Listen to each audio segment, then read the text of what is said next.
아멘.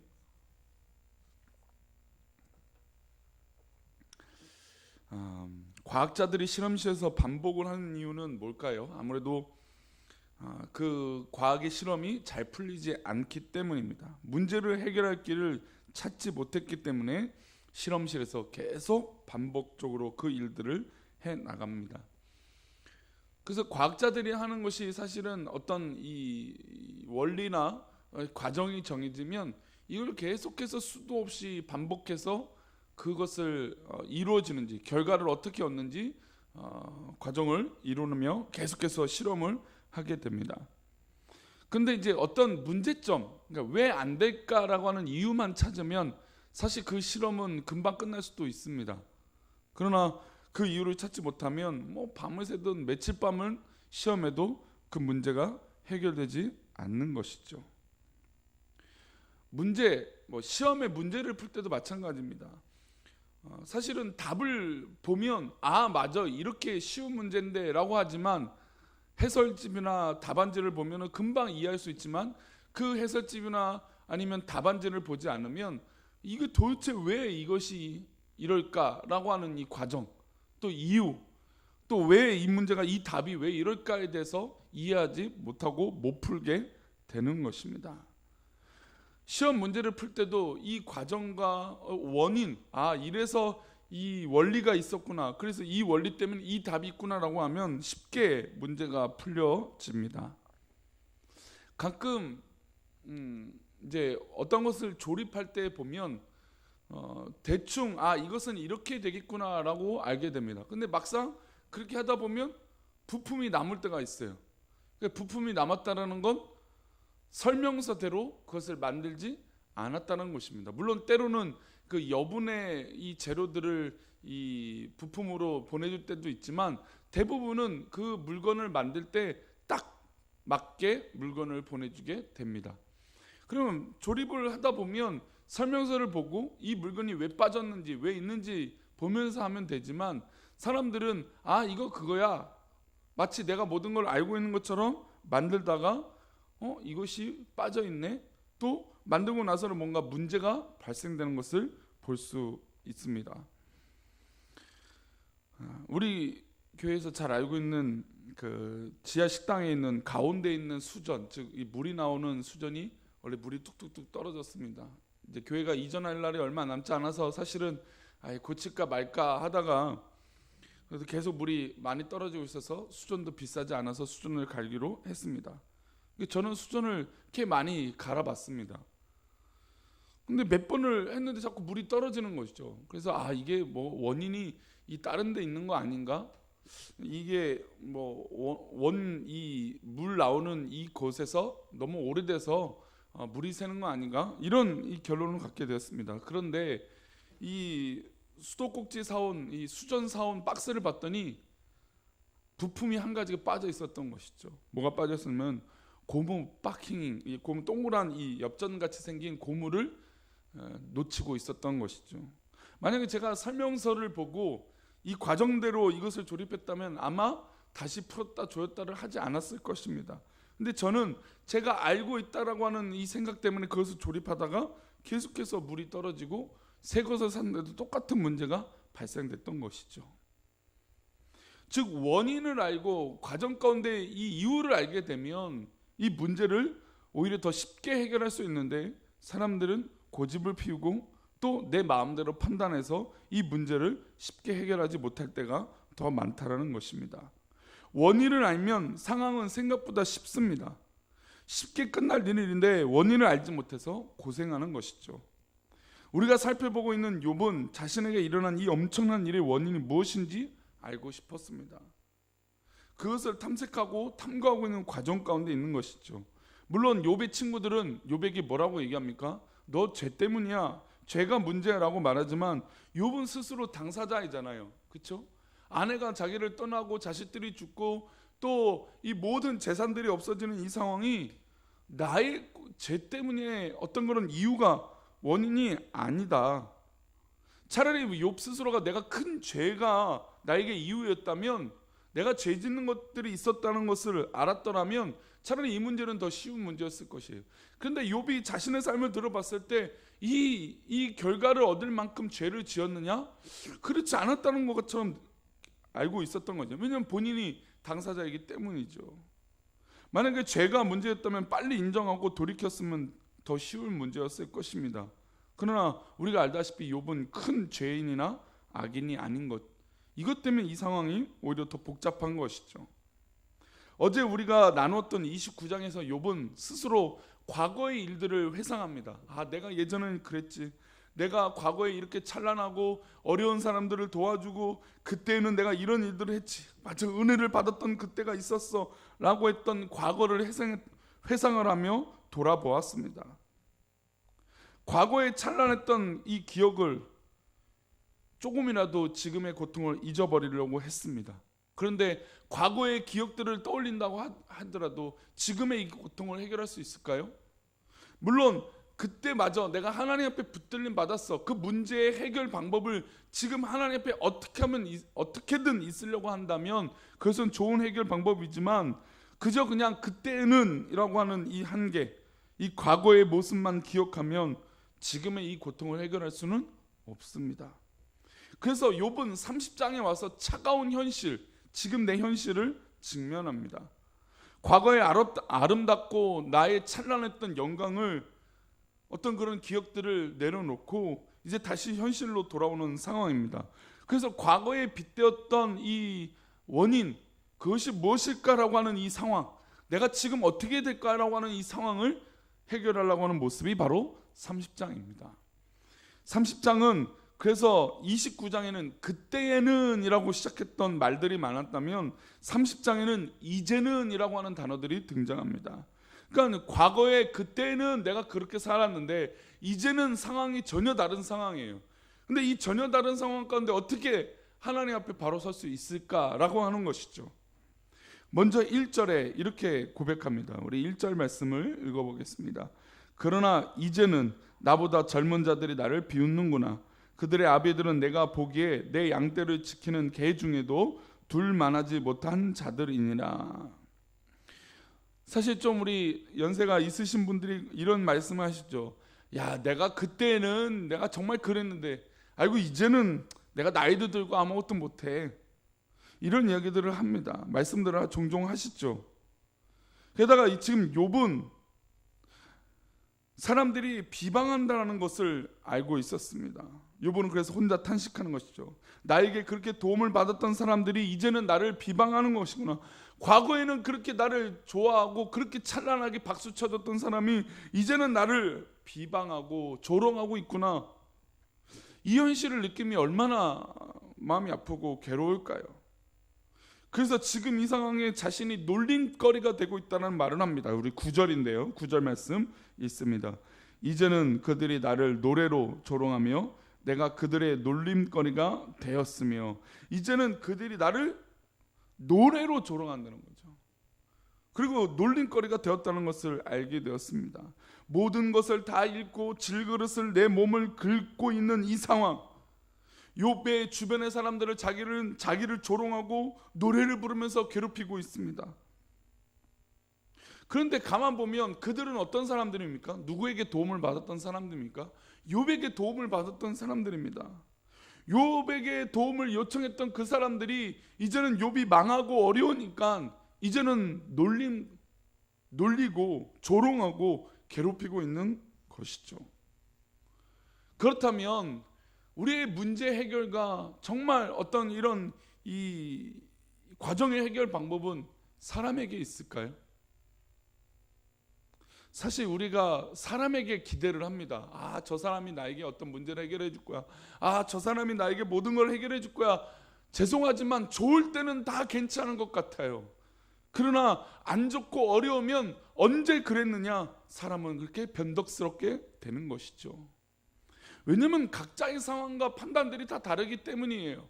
좋을 때는 다 좋게 느껴졌다가, 다 좋을 때는 모든 걸 이해했다가 내 마음이 상하고 어려우면 모든 게 싫은 게 사람의 관계인 것이죠.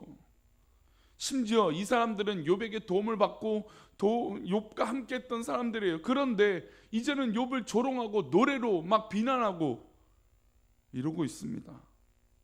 그리고 16절 욥은 자신에게 이렇게 얘기합니다. 16절 말씀입니다.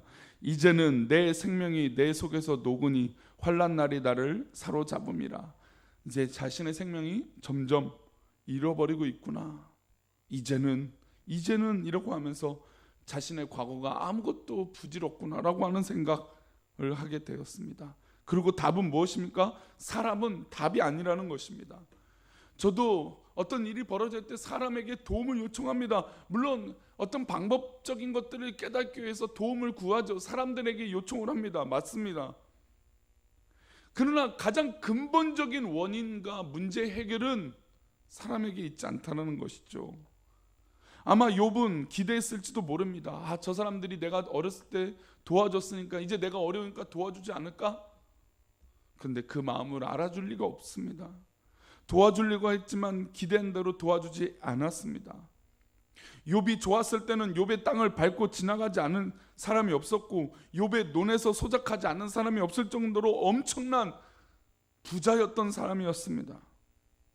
그 은혜를 받던 사람들이 이제는 안면을 바꾸고 욥을 비난하고 조롱하며 욥의 마음을 힘들게 하고 있습니다. 우리가 때로는 살다가 이런 일을 겪죠. 그렇죠? 어떤 사람하고 참 잘 지내다가 어느 날 갑자기 전혀 모르는 사람처럼, 나랑 상관없는 사람처럼 대할 때가 있습니다.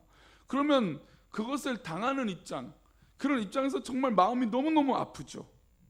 왜냐하면 그 사람을 신뢰하고 믿었기 때문입니다. 그러나 말씀드린 대로 사람은 답이 아닙니다. 우리에게도 이것이 큰 교훈이에요. 사람은 답이 될 수 없어요. 다른 어떤 것보다도 사람은 믿을 만한 존재가 아니라는 것이죠. 그래서 제가 무슨 사람을 무시하고 사람이 없는 것처럼 이야기하는 것이 아니라 우리에게 가장 근본적인 해결과 어떤 문제의 해결 방법은 사람에게 있는 것이 아니라 하나님 앞에 있는 것인 줄 믿습니다. 그래서 어떻게 보면 이 욥기 30장은 그것을 다시 한번 회복하게 되는 것이죠. 욥은 결국 의지할 분은 사람이 아니라 하나님밖에 없다는 것입니다. 나의 가장 괴롭고 나의 가장 어려운 이 상황을 이해해 줄 수 있는 단 한 사람, 단 한 분, 오직 우리 하나님밖에 없다는 것이죠. 우리 19절 말씀입니다. 19절 말씀 읽어봅니다. 시작. 하나님이 나를 진흙 가운데 던지셨고 나를 티끌과 재 같게 하셨구나.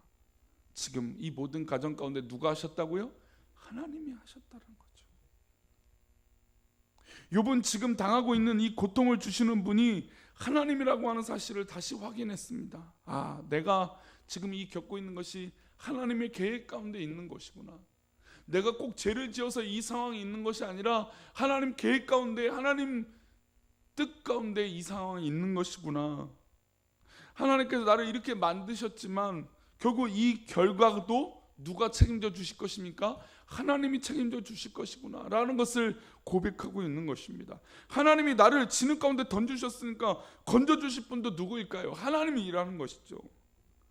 하나님이 나를 진흙 가운데 던지셨다면 사람이 건져줄 수 있을까요? 못 건져주는 것입니다. 그래서 이 모든 가정 가운데 시작과 끝을 하나님께서 해주고 계시는 것이에요. 그것을 우리가 발견하고 믿음으로 기도하는 것입니다. 그러니까 우리 마음 가운데 평안함이 있는 것이죠. 왜요? 내 상황은 지금 어렵고 힘들고 괴롭고 정말 불안하고 어렵지만,